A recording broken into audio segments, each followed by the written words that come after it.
बताए गए हैं। पहले ने में कोई मंदिर में जाना है, महीने में एक टाइम गए तो 10 रुपये जाना है, 6 महीने गए तो 50 रुपये डालवाना है, साल में कोई कहीं अपन जाते हैं तो 500 रुपये डालना है। उसे कहते आते कमाई का 10वां हिस्सा डालना आता है। जो भी आप कमानी करते हैं उसी अंदर ये 10वां हिस्सा देना बहुत जरूरी होता है। देना नहीं देना बाइंडिंग नहीं है, ये आपके ऊपर है। आप दोगे तो पाओगे। शक्तियों को इन जरूरत की नहीं, आडंबरों की जरूरी नहीं है, सीधी सीधा सैंपल वे की जरूरी है, पवित्र भावना की जरूरी है। उससे बाद में आता है किसी की आहा नहीं लो। आप किसी की आहा लेंगे तो भी काम बिगड़ता है, छोटा हो या बड़ा हो। एक दिन का बच्चा हो, 100 साल का बूढ़ा हो, उसको सब कुछ बोलना ऐसा है, बैलेंस रख के बोलना है कि अनबैलेंस होगा कि आहा लगेगी, अनबैलेंस हुआ तो भी आहा लगेगी। बैलेंस बन के ही बोलना है, छोटा हो बड़ा।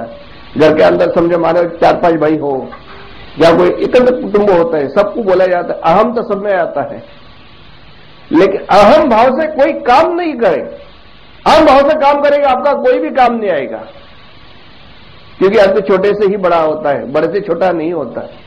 बड़े छोटा तो जब भी होता है कोई गलतियों के कारण होता है। गलती तो अपनों की होती है, ना देवी देवता की होती है। तो हो गया अहम भाव। दूसरा आता आलस्य। जो काम होता है टाइम पे करो, जो बोला जाए वो टाइम पे करो तो काम होगा। नहीं तो आलस से चला गया तो बोले तो हम तो गए, तो टाइम निकल जाने के बाद कभी वो टाइम दोबारा जिंदगी में आता नहीं। क्या है, लिख लो, वो टाइम आ जाएगा, नहीं आता है। उसके बाद में आता है क्रमानुसार काम करना। क्रमानुसार काम, लोग बोलते हैं क्रमानुसार काम कैसा करे। जैसा आप लोगों को पहला काम करना है तो पहला काम करके दूसरा ही शुरू करें। दूसरा पूरा नहीं होता तो लोग क्या करते कि दूसरा नहीं होता, तीसरा में लग जाते हैं, चौथे में लग जाते हैं, पहले में छूट जाता है, फिर दूसरे में आ जाता है, 5वां छूट जाता है, छठा। क्रम अनुसार काम करें। फिर कसौटी आती है जो 5वीं नियम की आती है कि कर्मों की आती है। सही कर्म करना है, सही काम करना है। कर्म अच्छा करोगे तो फल मिलना है, बुरा करो तो ही फल मिलना है। तो कर्म ऐसा करो कि अच्छा में ना किसी का बुरा भी नहीं आओ, जो अच्छा है वही बताओ, वही काम करो। लोग बोलते हैं हमें झूठ बोलने बगैर धंधा होता नहीं है। कौन बोलता है कि झूठ बोलने से धंधा होता है? मैं बोलता हूं झूठ बोलने से कोई धंधा नहीं होता।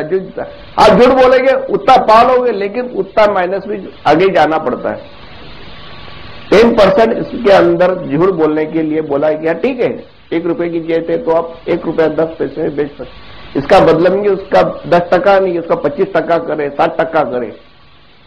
आपको तो पता है कि 60% करे तो ये पता अपन आज तो मौज मारेंगे, मजा करेंगे, लेकिन आगे उतना ही बड़ा खड्डा आता है।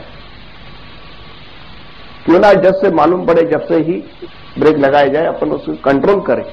कंट्रोल करना आपके हाथ में है, न बाबा के हाथ में, देवी देवता। चलना नहीं चलना आपके हाथ में, आपकी भावना के प्रति ही है सब कार्य।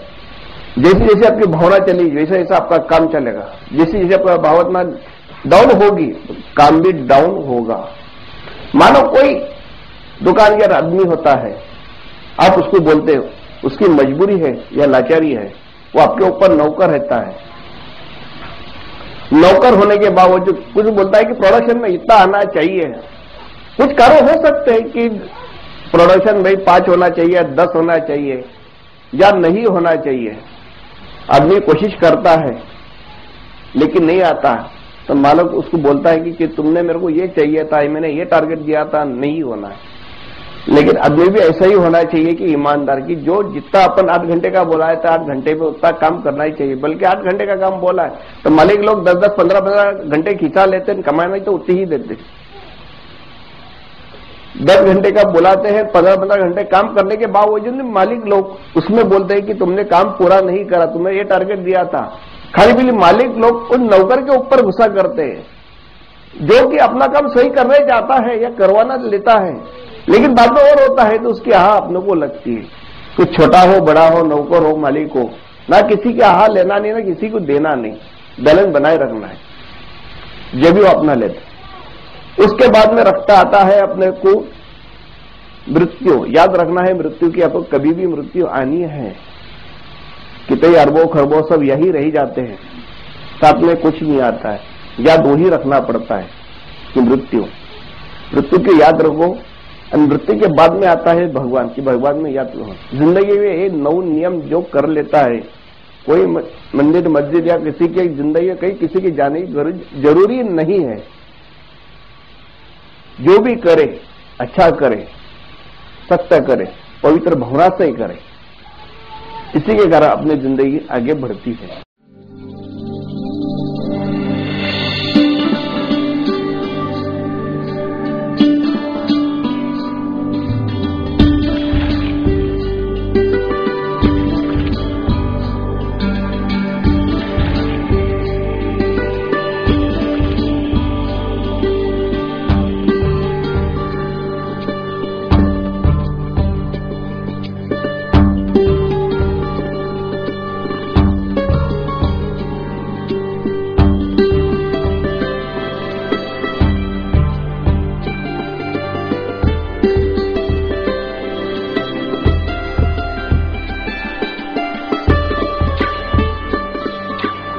पूज्य बाबा जी का समागम जल्द ही होने वाला है।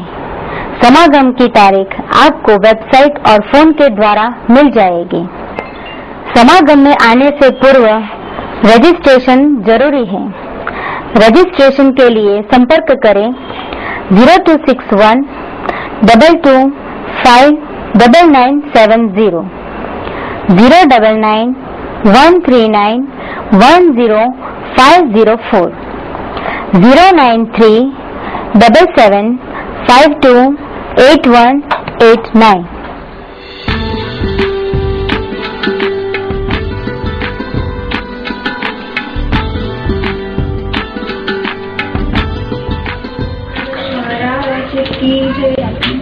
मैं दमकरा सूरत कपूरपुरा से हूँ। मेरा बेटा थोड़ा प्रॉब्लमेटिक था, लेकिन 3 महीने से मामा के साथ जुड़े हुए हैं हम लोग, और तब से जो भी देख रहे हैं वो बोल रहे हैं कि पहले जो देखा था बच्चे को और देख रहे हैं उसमें बहुत फर्क है। साईं गजानन महाराज की कृपा हम पे बनी रहे, ऐसा आशीर्वाद चाहिए। साईं गजानन दरबार की जय। मैं उर्मिल गुप्ता नानपुरा से बोल रही हूँ। मेरे काफी सारे एक्सपीरियंस है वैसे तो, लेकिन मेरा एक एक्सपीरियंस ये है कि मेरे पास न हमारे सोर्स था कोई बिजनेस का, कोई पैसे आने की कोई इनकम दिखाई नहीं दे रही थी, लेकिन मैं जब से इनके साथ जुड़ी हूँ आज मैं अपनी खुद की फैक्ट्री चला रही हूँ। दोनों हस्बैंड वाइफ इतने खुश हैं कि आपको क्या बताऊँ। मैं साईं गजानन दरबार पालनपुर पाटिया से हूँ। हमारे घर में भी बाबा की असीम कृपा हमेशा बनी रहे। 8 महीने से हम लोग बाबा से जुड़े हुए हैं। बाबा के साथ जब से जुड़े हुए हमारे घर में सुख शांति बढ़ गई है। मम्मी की तबीयत भी अच्छी रही है, कभी तकलीफ कोई पैसे की या कुछ भी तकलीफ नहीं है। बाबा की असीम कृपा हम पर ऐसे ही बनी रहे जी। आपको कोटि प्रणाम। मेरा नाम अपेक्षा है राजपुर, मैं उत्तर दरवाजा गांधीनगर से बोल रही हूँ। एक्सपीरियंस तो इतने सारे हैं डेली लाइफ के, आपका नाम लेने से सब कुछ हो जाता है, लेकिन ये ऐसा एक्सपीरियंस है कि मेरे हस्बैंड ये दूसरी बार फॉरेन गए थे। जब पहली बार गए थे तब कोई भी काम हुआ नहीं था। जब दूसरी बार गए वैसा ही होने वाला था, लेकिन आपकी कृपा से आज उनका काम इतना अच्छा हो रहा है कि उनको यहाँ पे आने के लिए भी इतना ट्राई कर, लेकिन वो निकल नहीं पा रहे। बाबा जी आप अपना कृपा ऐसे रखना। और ये साईनाथ गजानन दरबार की जय। मैं संगीता जादव वेट और से बोल रही हूँ। बाबा के संपर्क में 1.5 साल से हूँ। जब भी बाबा का नाम लेती हूँ छोटे बड़े सब काम हो जाते हैं, और बाबा के संपर्क में आते ही जीवन में बहुत आनंद खुशी आ गई है। बाबा जी ऐसे ही कृपा रखना, आपकी कृपा दृष्टि ऐसे ही रखना। जय साईं गजानन दरबार की। से हम लोग बाबा से जुड़े हुए 1 साल हुए हैं। बाबा के जुड़ने के बाद हमारा बिजनेस भी बहुत अच्छा चलता है, घर में भी सुख शांति है, पैसे की कभी तकलीफ नहीं होती है, सब अच्छा रहता है। और हम बाबा को जब भी याद करते हैं हमारा पूरा काम ठीक से हो जाता है। मैं दिन में 100 बार बाबा को याद करती हूँ। बाबा आपकी कृपा हमारे ऊपर हमेशा रखना चाहिए। साईं गजानन। मेरा नाम दिव्यांग पच्चीगढ़ है। मैं गोपीपुरा से आता हूँ। मैं जॉब कर रहा हूँ। मैं दिवाली पहले मैं मिठाई का भी मैं पार्ट टाइम बिजनेस करता हूँ। दिवाली पहले मेरा पूरा अपना एक्सपीरियंस ये है कि एक ऑर्डर मेरा कैंसिल हो गया था। जो मैंने बाबा को बताया कि बाबा मेरा ये ऑर्डर कैंसिल हुआ, बाबा ने बताया कि ये तो कुछ नहीं है, ये तू अभी दुगना बनाएगा।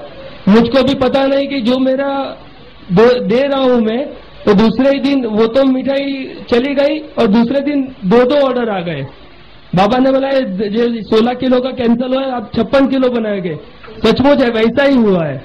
और मेरी जॉब में भी इतना फायदा हुआ, मेरे बच्चे को भी इतना फायदा है। अभी बाबा हमारे ऊपर कोटि कोटि बंधन रखना। जय साईनाथ।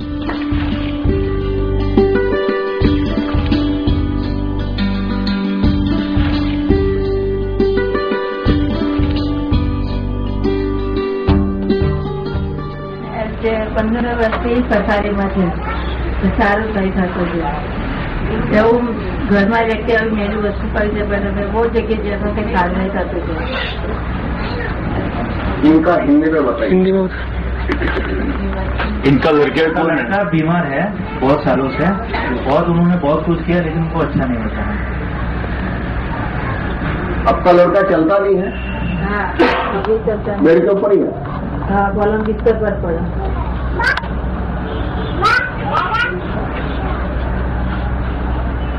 कहाँ जाके आए बताइए। बहुत जगह जाके 15 साल से उधर जाते हैं, तो कोई उधर भगत यहाँ जा, कोई उधर जा, बहुत जगह जाते हैं।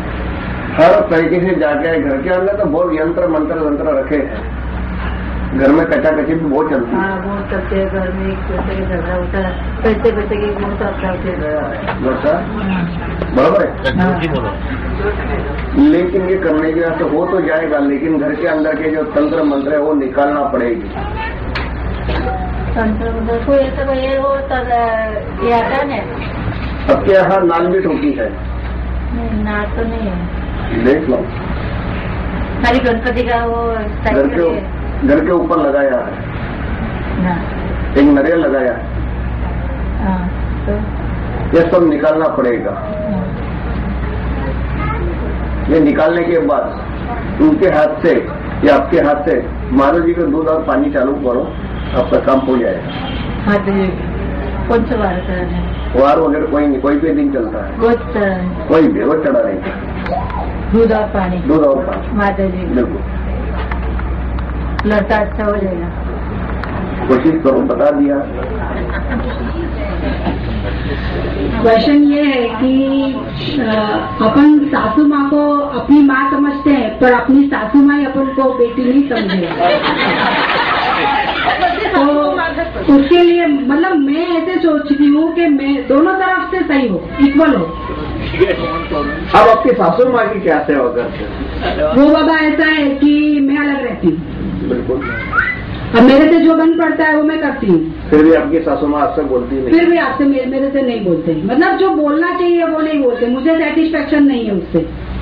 इसका मतलब ये हो गया कि आप उसके आहा ले रहे हैं, तो उनके मन मुताबिक काम नहीं होता। हाँ, तो वो उसी का तो सॉल्यूशन चाहिए कि मैं ऐसा क्या करूँ कि वो मुझसे खुश रहें। चलो ठीक है, उनके नाम से देवी अम्बा की एक नारियल चढ़ा दो दुर्गा माता के अंदर, सबका घर बन जाएगा। बोले को 10 रुपये डाल दो। ठीक है, साईं गजानन दरबार की है।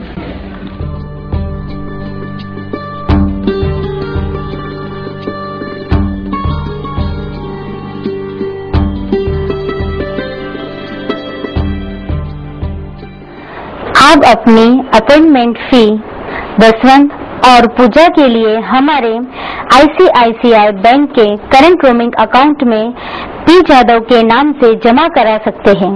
हमारा अकाउंट नंबर है 0193010035857। आप हमें पी जादव के नाम से डिमांड ड्राफ्ट भी भेज सकते हैं। डिमांड ड्राफ्ट केवल पी जादव के नाम से ही भेजिए। चेक और मनी ऑर्डर स्वीकार्य नहीं है। ओरिजिनल डिपॉजिट स्लिप या डिमांड ड्राफ्ट के पीछे अपना नाम, पता, मोबाइल नंबर और किस हेतु के लिए जमा करवाया है यह लिखकर भेजना जरूरी है। ज़ेरॉक्स भेजना नहीं है। साईं गजानन दरबार 46